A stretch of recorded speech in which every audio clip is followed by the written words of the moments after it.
युवा साथियों, मैं सफीउल्लाह अंसारी हिंदी विभाग करीम सिटी कॉलेज में एक शिक्षक हूँ। आपके सामने हाजिर हूँ, प्रस्तुत हूँ।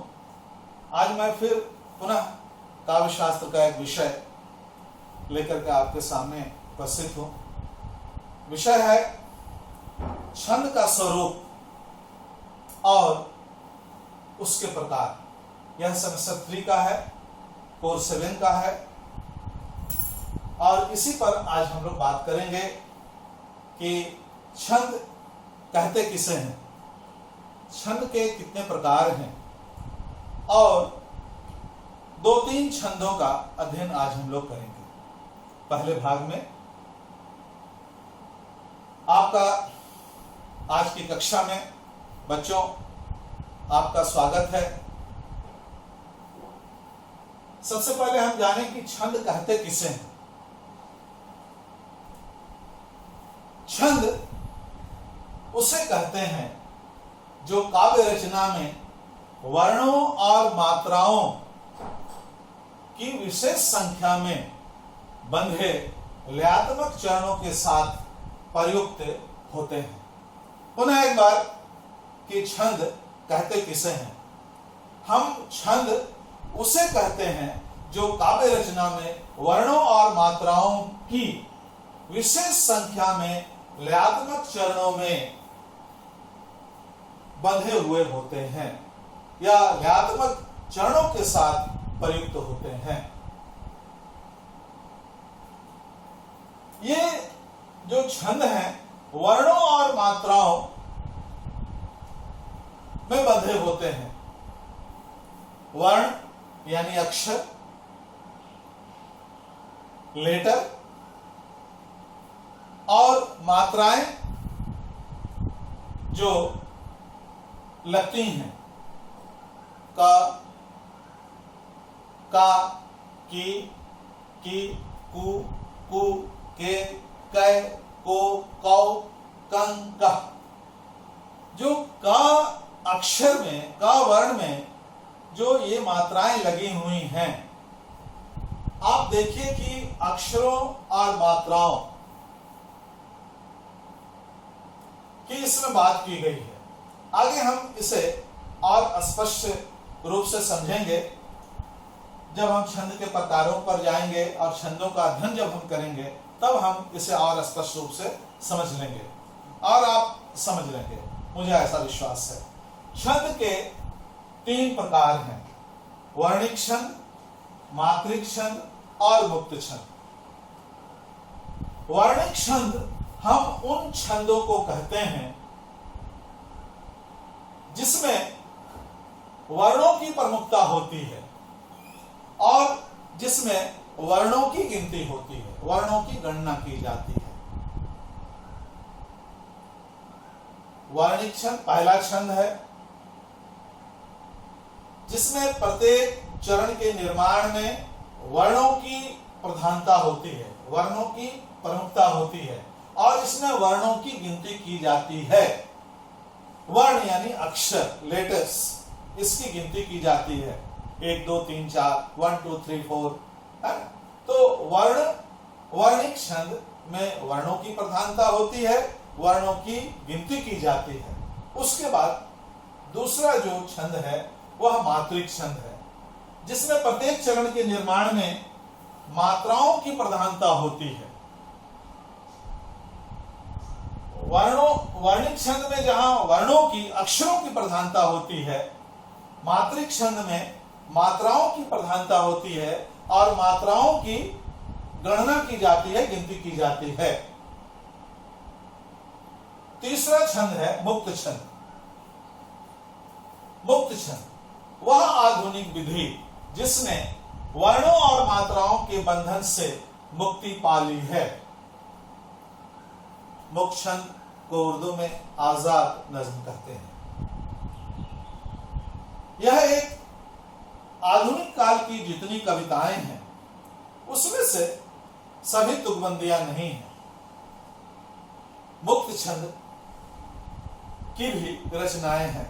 सबसे पहले इसका उदाहरण हम लेते हैं चूंकि और दो छंदों पर तो हम लोग बात करेंगे, वर्णिक छंद और मात्रिक छंद पर, लेकिन मुक्त छंद पर बात करने से पहले मुक्त छंद का एक उदाहरण अगर मैं आपको दूं तो इससे आप समझ जाएंगे कि मुक्त छंद किसे कहते हैं। छायावाद युग में सूर्यकांत त्रिपाठी निराला ने कविताओं को छंदों के बंधन से मुक्त कर दिया था, आजाद कर दिया था। जूही की कली, उदाहरण स्वरूप निराला की जो कविताएं हैं वो जूही की कली, तोड़ती पत्थर, भिक्षुक, ये सब मुक्त छंद के उदाहरण हैं। तो अभी हम लोगों ने पढ़ा युवा साथियों कि छंद जो है वह 3 प्रकार के होते हैं, वर्णिक छंद, मात्रिक छंद और मुक्त छंद। वर्णिक छंद में वर्णों की, अक्षरों की प्रधानता होती है, अक्षरों की गिनती की जाती है। मात्रिक छंद में मात्राओं की प्रधानता होती है, मात्राओं की गिनती की जाती है। और मुक्त छंद में ना मात्राओं की गणना की जाती है, ना अक्षरों की गिनती की जाती है। वह मुक्त छंद यानी आजाद नज्म मात्राओं और वर्णों के बंधन से मुक्त होता है। मैं समझता हूं कि इसे आप समझ गए होंगे। अब हम कुछ छंदों पर बात करेंगे। सबसे पहले दोहा, यानी परीक्षा में अगर दोहा छंद आता है, सोरठा छंद आता है, चौपाई छंद आता है लिखने के लिए, तो सबसे पहले आप उसे लिखेंगे कैसे। अब दोहा छंद आता है तो दोहा छंद कहते किसे हैं, जो दोहा छंद का लक्षण क्या है, लक्षण यानी परिभाषा उसकी क्या है, एक उदाहरण आपको प्रस्तुत करना पड़ेगा और उदाहरण के द्वारा आपको उसका स्पष्टीकरण करना पड़ेगा। इसमें 3 चीजें, सबसे पहले दोहा छंद, सोरठा छंद या चौपाई छंद। तो सबसे पहले इसका लक्षण हमें प्रस्तुत करना पड़ेगा, फिर लक्षण के बाद हमें उसका उदाहरण प्रस्तुत करना पड़ेगा और उदाहरण के बाद हमें उसे स्पष्ट करना पड़ेगा, उसकी स्पष्टीकरण आपको देनी पड़ेगी, स्पष्टीकरण देना पड़ेगा। तो चलिए अब हम पढ़ते हैं। सबसे पहला जो छंद है वह है, जिसका अध्ययन हम लोगों को करना है, वह दोहा है। दोहा छंद का लक्षण क्या है? यह मात्रिक अर्धसम छंद है, यह मात्रिक अर्धसम छंद है। इसके मात्रिक अर्धसम छंद है, इसका मतलब यह हुआ कि अर्धसम छंद मतलब कि जिसका आधा छंद बराबर है, एक तरह का है, और आधा छंद जो है वह दूसरी तरह का है।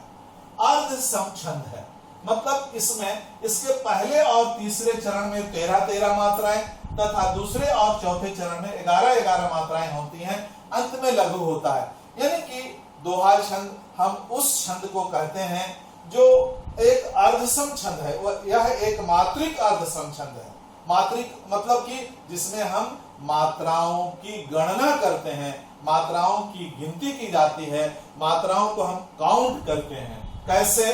या इसके और आगे इसके पहले और तीसरे चरण में, यानी कि पहली पंक्ति में और तीसरी पंक्ति में 13-13 मात्राएं होती हैं और दूसरी पंक्ति में और चौथी पंक्ति में 11-11 मात्राएं होती हैं और अंत में लघु होता है। लघु मतलब छोटा, गुरु मतलब बड़ा।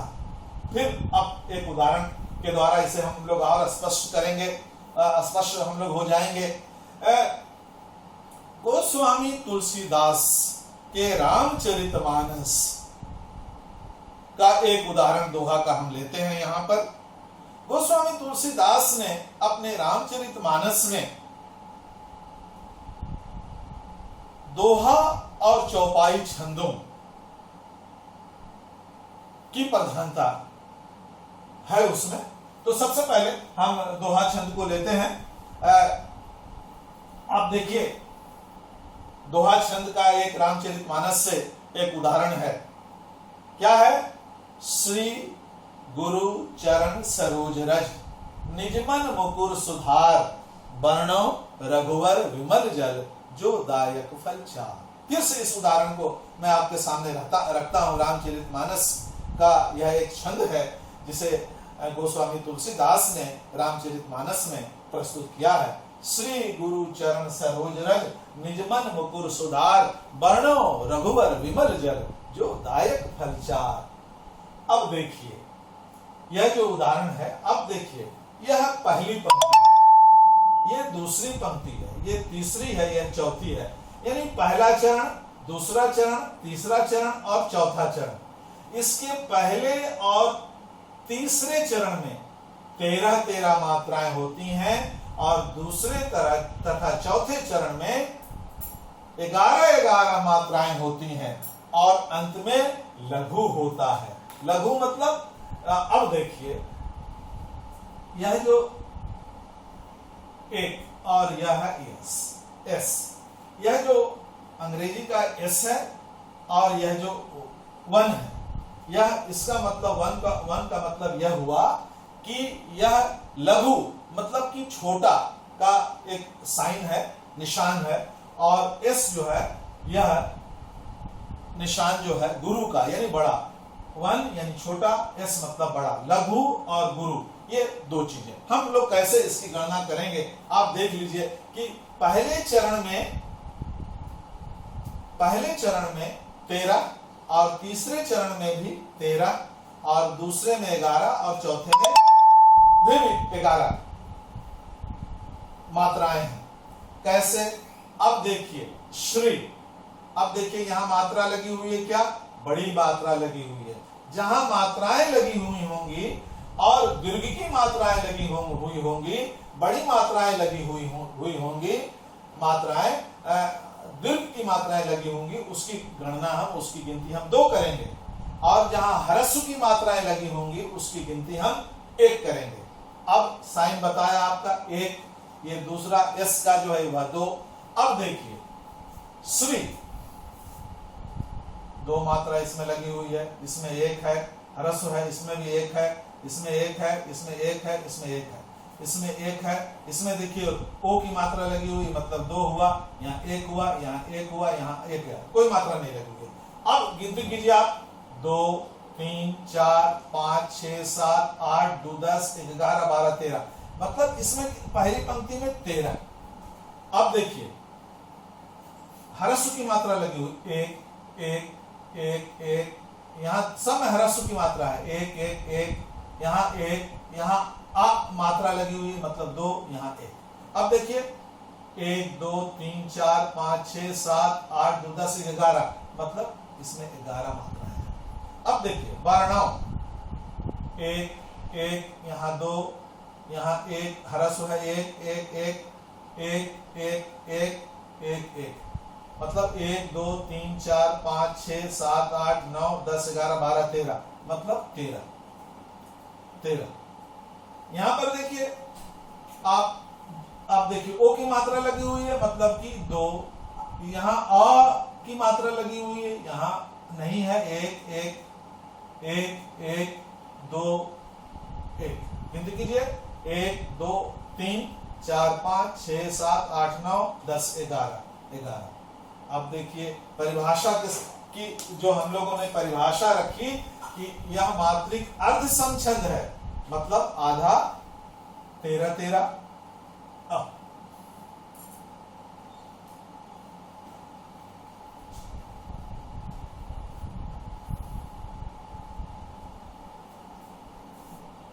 अब देखिए पहले चरण में 13, दूसरे चरण में 11, तीसरे चरण में 13 और चौथे चरण में 11 मात्राएं इसमें लगी हुई है। अब हम स्पष्टीकरण कैसे करेंगे? इस छंद के पहले और तीसरे चरण में 13-13, पहले और तीसरे चरण में 13-13 मात्राएं तथा दूसरे और चौथे चरण में 11-11 मात्राएं हैं। अंत में लघु है, इसलिए यह दोहा छंद है। अंत में लघु है मतलब जा रा ला रा, ये सब लघु, मतलब कि जिसकी गिनती हम 1 करते हैं। जहां कोई मात्रा नहीं लगी हुई है या हर्ष की मात्रा अगर वह तब भी हम उसकी गिनती एक ही करते हैं।